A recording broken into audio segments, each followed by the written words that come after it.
गोष्ट माझी बाळं कुठं आहेत. एका हिरव्या गवताच्या माळावर एक कोंबडी आपल्या गोंडस पिल्लांसोबत फिरत होती. ती खूप प्रेमाने म्हणत होती, माझी पिल्ल ती, माझी सोनुली ती. पिल्ल तिच्या मागे मागे चालत होती.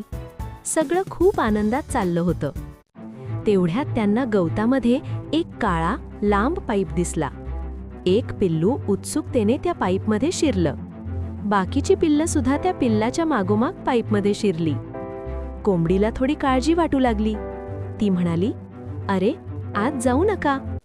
थोड्या वेळाने पाईपच्या दुसऱ्या बाजूने काही पिल्लं बाहेर आली, पण ती काळी कुट्ट झाली होती.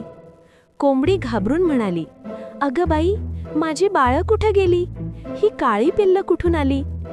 ती काळजी तिकडे तिकडे पाहू लागली. तेवढ्यात एक पिल्लू चिवचिव करत तिच्याजवळ आलं.